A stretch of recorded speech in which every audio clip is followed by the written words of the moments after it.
Hi everybody, welcome back. Uh, I'm having issues already and we ain't even started yet. That should scare you a little bit. Okay, so here's what I'm doing. I'm wearing gloves because we are going to be doing some clay work. And the clay is an epoxy resin type clay. It's a two-part, equal parts, one side and the other, a hardener and a resin base. And we're going to make some worms.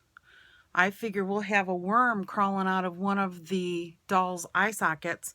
And for the other eye, I took one of the eyes that came out of her head, or actually I think this was just an eye I had in my drawer, and I painted it. Can we? Okay. What I did was, and I didn't show you this because I was saving you a lot of aggravation. I took my little Dremel tool. Hang on, I'm going to get it. I'm sorry for the shaking and the moving and all that. I took my little Dremel tool that I got at Harbor Freight. That's what it is, Chicago Electric. I think I paid a whole $8 for it. And the bit came from Amazon. I paid $4 for a whole set. But I know they sell the bits at Harbor Freight too. I've seen them. Matter of fact, you can also get the gloves at Harbor Freight. Love Harbor Freight. Love it. Okay, so I took that Dremel tool and I ground off the clear, like cornea part of the eye. And then I dabbed some paint in, yellow around the outside, lime green, you know, that lovely lime green on the inside. And then I smeared in some of the teal and a little bit of white, kind of smeared it around. And then I just dotted the pupil with black with the end of a paintbrush. So what I have to do now is I have to replace the cornea part. So I have something called triple thick gloss. Let me find it. It's over here somewhere. I have 2 bottles of this stuff because I don't want to run out of it. This stuff. I'm going to use this, and it goes on. It says triple thick. It is triple thick.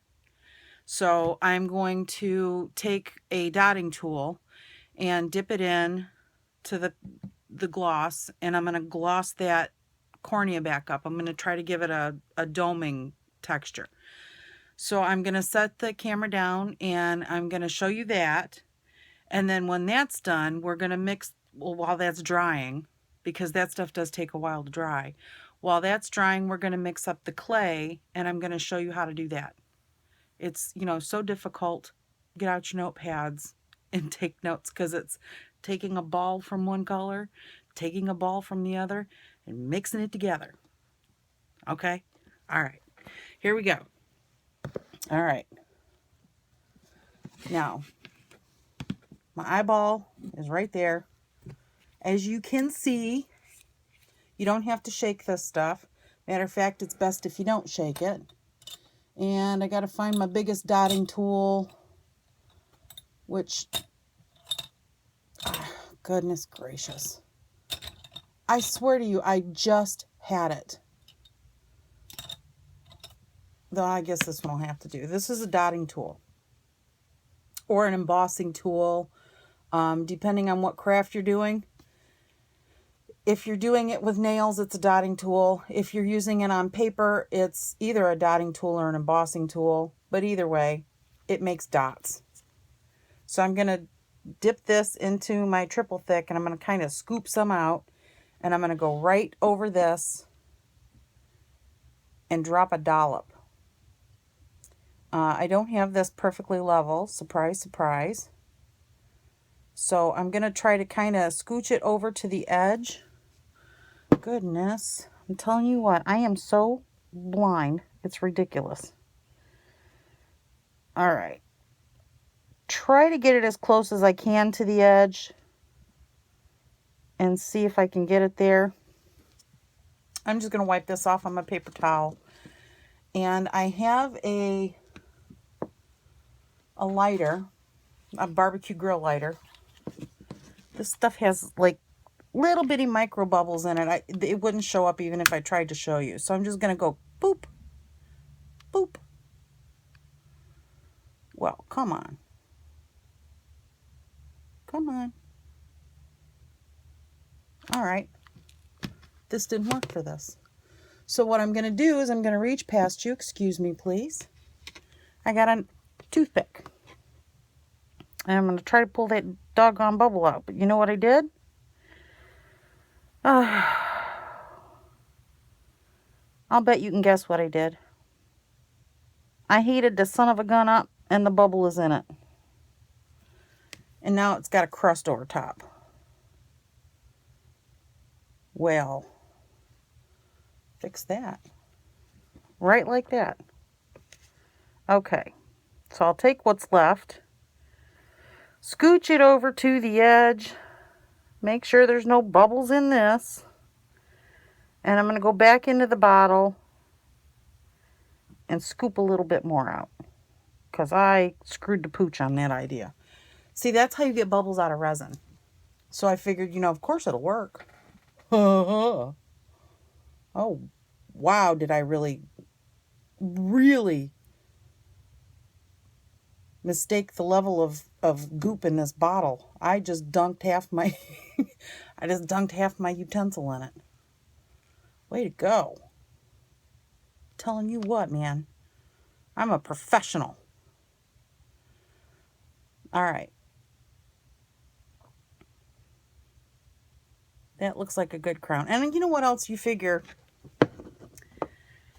It's a zombie eyeball, right? So if it isn't perfect, I ain't gonna worry about it. I think you can gather from the last 4 videos, I don't worry about a whole lot. I got too much in my life to worry about that's real stuff. I'm definitely not going to worry about a couple little bitty stupid things. Okay. Now the lid goes back on this, and we're going to get the clay down. Now my clay, these are old. They're very yellowed and old. I have new ones. My new ones actually are white color, and I love the white color better because it seems to paint better. That's all I got left in that. But we don't even need that much. So what you do, you can see this says epoxy sculpt, and this is, what side is this? Oh, this is part B. So we're just going to take an amount out, and you know what's the hardest part about this, literally, is I chewed my nails my whole life. I was a nail biter down to the quick. I had no nails, and I could reach into stuff, grab stuff, pull stuff out, and all that. Never fazed me. I got nails now because I finally quit biting them. Hallelujah. Praise the Lord. And now I can't get nothing out. I literally keep a spoon in here. I took a spoon that I don't use in the kitchen anymore, just so that I can scoop stuff out that I don't want to bend my nail backwards. I mean, I'm not going to cry if they break, but they hurt when they bend backwards. I don't know how people do it. And let's not even talk about pattying out like raw hamburger or mixing meatloaf. Blah. That is a nasty feeling. Okay, what I'm doing is I'm getting enough out when I mix the two that I can make the... There. Hello. Hello, Poppet. I'm getting enough out so that when I do mix them, I can do the worm in her eye, the worm coming out of her ear, maybe a few maggots for her wound. And also I use this to secure the eyes in my dolls so that they don't ever come out. My eyes are permanent. And by the way, if ever anybody buys one of my dolls and it comes to you broken, God forbid, or if it ever has any issues, the worm fell off or whatever, please contact me. I will fix it for free. I'll even pay shipping. Because the whole reason I use this and not the paper clay that I have over here is because this stuff dries nice and hard, but I just don't feel like it dries hard enough, So, golly.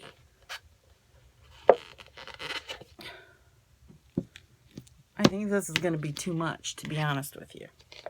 But I'm at the very bottom of this container, and, you know, maybe we'll make a big worm. So I emptied it out. So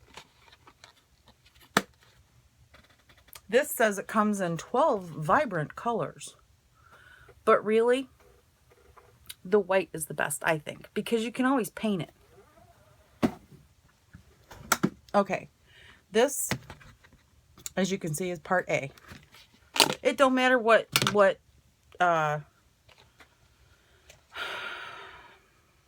it don't matter which one you open first. What's the word I'm looking for? My brain just totally, I had a brain fart. What order? That's it. That's it. I haven't had enough coffee today. I think I'm only at about 2 pots. But you know what I did before I started? I put on a new pot, so I'll be good. By the time I go to edit this, I'll have my wits about me. Oh my goodness. You think when you open one, you think, okay, I got the hard one out of the way. No. Then you open the other one, you think, oh, sucks. And this stuff can be cleaned up with water. So I'm going to throw that in my bucket. And when I say throw it in my bucket, I have, this is my bucket. See? Beautiful, ain't it? I've had that thing forever and a day. Bucket and I have been through it, let me tell you. Oh, gosh. All right.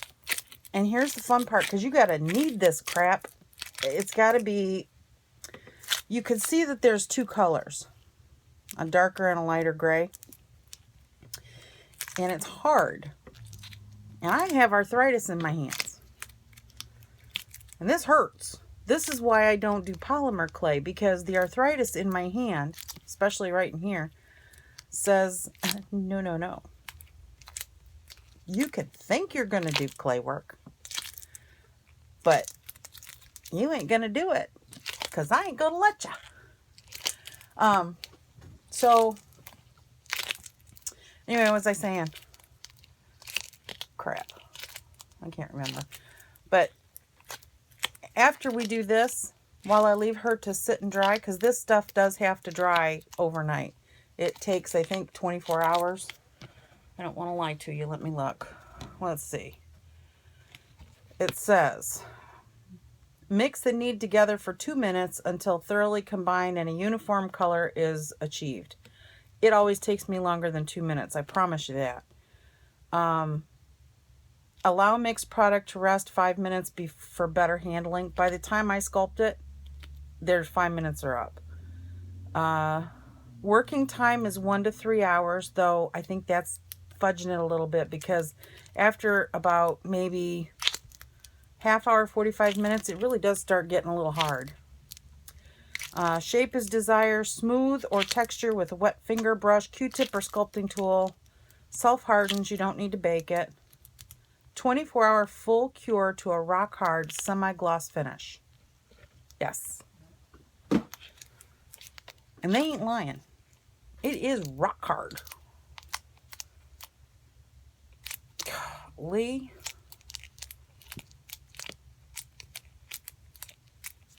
And if you think you get it all good and mixed, but you see like a little bit of swirlies and see, you ain't got it mixed enough. If you don't have it mixed to where it's a uniform color, it will not set up. And you will have wasted however long it took you to sculpt that. So keep that in mind. This stuff is really great. And it does come in smaller amounts. And I mean, I have used this stuff. Let's see. We have mended a car armrest with it, because it sticks to just everything. Of course, I do the dolls with it. Paxton, my pumpkin head doll, was made with this. He's a heavy bugger.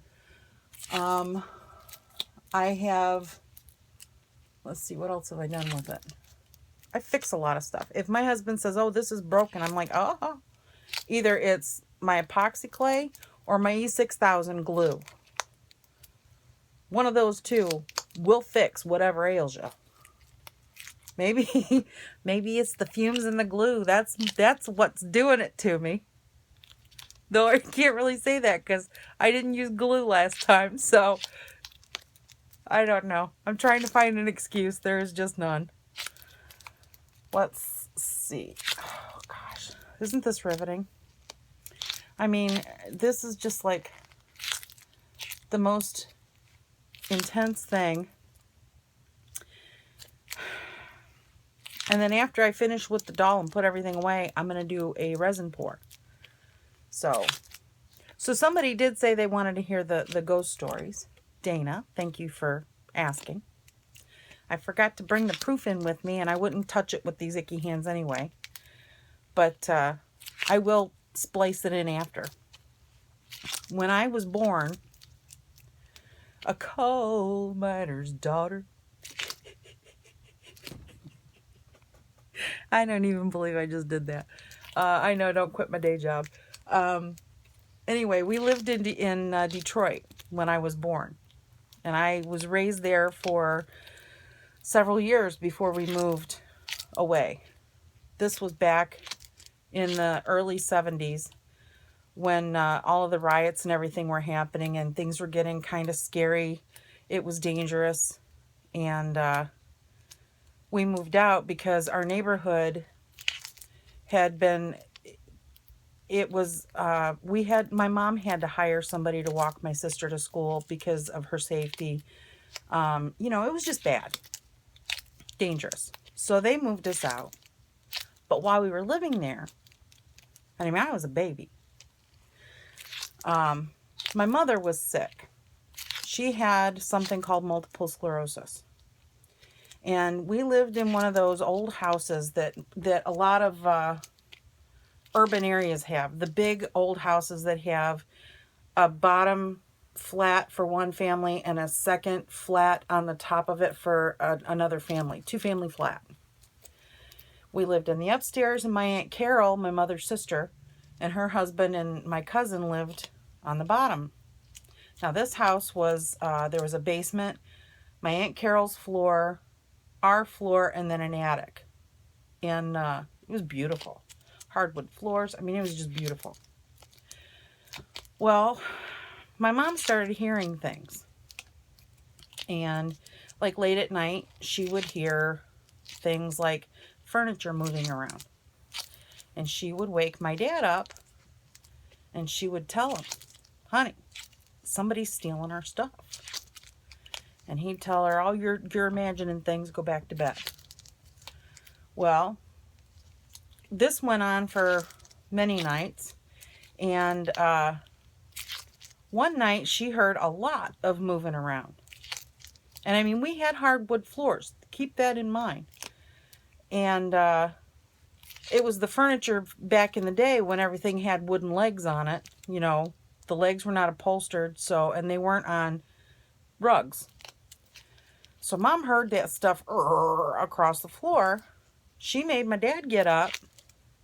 And he helped her get up. And they went out into the living room and saw that the furniture had been moved around. And the way this house was set up, we had a front door with a staircase down to the main floor. We had a door to a balcony. And then that was on the front of the house. And then on this wall, right next to the balcony, because it went like this, there was a door to the attic right here. And those were the only doors in the living room aside from the big opening that went into the dining room. And it was kind of a shotgun style house where it's straight through. You walk into the living room, you can see right into the dining room, and there was a door right into the kitchen with the 2 bedrooms and a bathroom off to the side in the dining room. And they get up and they go out and they see that the stuff had been moved around. The table was up against the balcony door. There was a chair up against the attic door, like blocking it. The sofa had been dragged down, blocking the front door, and there was a trail of furniture. It made like a path straight through the house to the kitchen, to the door that went down to the basement or to the outside exiting door that was on the main on the main floor. Like we could exit the back door of the house. It's hard to describe. You go down the set of stairs, there was a landing. My Aunt Carol's door was on the side, and then it was directly across from the back door. So like you couldn't just go into whoever lived on the first floor. You had to go through that back door. But this trail of furniture led us to the basement stairs. And this went on. I mean, my mom was freaked out. My dad is very pragmatic. He was just like, yeah, that's weird, but what do you want me to do about it? Well, at this point, my mom could barely walk because of the MS and the medicines they had her on. Back then, it was kind of a crapshoot with the medicines. You know, they didn't know what they were doing. Well, at one point, my mom started having dreams, and she finally told my Aunt Carol, Carol, we have got to go downstairs, and we have to dig underneath the back porch. Sounds crazy, doesn't it? Now, the back porch, back in those old houses, the basement floor was dirt, and the walls, you could access underneath the back porch through a little wooden, like, trap door that went in the side of the basement wall. And if you moved the trap door, you could slide right out underneath the back porch that was all latticed in. And they, you know, my Aunt Carol was saying, you're crazy. You're crazy. Well, my mother was persistent. And they went one day, and my mom wouldn't let it go. She told Carol, she said, I'll crawl down the stairs if I have to. You just keep the girls for me. Well, Aunt Carol knew my mom would do it. And she said, okay, I'll tell you what. I'll help you get down there, but I'm going to do all of the work. And she said, okay. So, all right, I got to pause because this is ready. Now, we're going to take a chunk about like that. About the size of a big walnut. And I really did mix up a crap ton of clay. I didn't realize I mixed up that much. But anyway, we're taking this much and we're going to roll it into a worm shape until it's about the size of her eye. And I'm only worried about the half that's going to come out, because the back half, that half right there, is going to be what I use to secure it to the inside of the head. So now I'm doing this from memory. To be honest with you, I don't exactly remember what an earthworm like really looks like, but I've got that shape. And I know they've got one part of their body that's got like ridges on it. So what I'll do is I'll take a comb and I will put my middle finger only. You can't see, I'm sorry. Put middle finger only, apply a little bit of pressure, and roll it off the comb. And there you have an earthworm. It's really difficult, isn't that? Okay, now I'm going to put this through her face. And to be honest with you, I don't care which eye it comes out as long as it comes out of an eye. You know, whichever one it comes out first, that's the eye that we're doing. There it is. Maybe? Yes? Yes. Okay. Now I'm going to jam the rest of this in here. And I'm going to kind of coil this up a little bit onto itself. kind of like that. So it looks like a big squirmy worm. You know what that made me think of? Squirmy worm? Misery. That movie, Misery.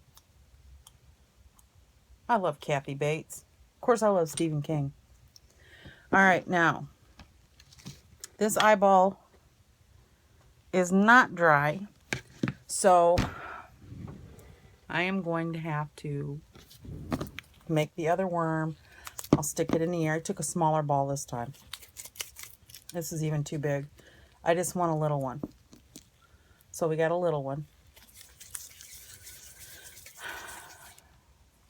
And we're gonna make a worm shape. Keep one part a little pointy. And where I drilled into the ear so that it would have something to grab onto, can you see that hole that I drilled in the ear? And I'm just gonna mash it in there. And it should, I mean, right? You really got to mash it in there good and hard. Once it's dry, it's usually really secure. I'm going to take the water, just plain water, and I'm going to wet it and kind of smush it around so that it catches on everything. And then what I'll do is the same thing that I did with the eyeball worm. Is I will twist it around. You cannot see anything that I'm doing. I am so sorry. I will twist it around and have it peeking out like that. Now, once this is dry, we're going to have to paint it, but I'm not worried about that. We just throw a quick glaze of paint on these worms. It looks really good that way. Though that kind of looks more like a horn gone wrong, but we're going to run with it. So I have a whole bunch of clay left over. I don't know what I'm going to do with it. But that's all I'm going to do to her for tonight. Once this eye dries completely, I'll take some of this clay and put the eye in and then put the clay all over the back. I'll make a big ball like this and just mash it into the back and against the face to hold it in. I'm going to cut this here because we're at 30 minutes. I'll continue the ghost story in the resin video because I'm going to do a resin video too tonight. And I'm also going to take a few minutes to run the heat gun over the eyeball, try to get it dry. So thank you so much for visiting with me. And see, there's that blinking light. I'm telling you, it's bad. What was I saying? I can't remember. I can't. No clue. It's gone. But thank you for being here. That's where I was at. And I appreciate it. I will cut in pictures of the stuff we found under the stairs. Because Mom found stuff under the stairs. When she went in there, I'll just go ahead and tell you now. They started digging underneath the back porch. And didn't know what they were looking for. Mom was sitting in the basement and Aunt Carol was under there digging. And Aunt Carol ran across a newspaper that was so old it just crumbled when she picked it up. And then she ran across the femur bone, what looked like a baby. They found also a skull bone of an adult. And rather than stop there like normal people would, my mom said, no, Carol, we have to keep digging. I can't explain it, but we have got to keep digging. They found an old rosary that is so old that the wood feels almost petrified. And it's got a skull and crossbones on it. And it was very pretty when it was complete. A Catholic church has one of the beads out of this rosary. After Mom found the rosary, things picked up in the house. And I'll tell more about that later. So, and I'll also post a picture of the rosary. I have a photo of. I have the actual rosary still that got passed down, and my sister didn't want nothing to do with it. Because before, every time we did anything with the rosary, if we moved it or when we let the church have one of the big beads, things got interesting at my house. We've had stuff fly off of flat surfaces 6 feet into the room and crash on the floor. I've had friends spending the night when I was younger that said after that they would never spend the night at my house again because they hear things. We've had quite a bit of it happen, but my husband saw his very first ghost at my house. So I will post that picture, and I will continue this with the resin as soon as I'm done with the doll, and we'll go from there. So thanks again for coming. I appreciate it. I have fun. I really don't like that worm coming out of her ear. I think I just screwed the doll up. But she's going to have her hair on, so it's still good. We're good. I might make a few more worms to stick out of her hair and stuff. So we're good. All right. Thanks a lot. I'll see you next time. Bye-bye.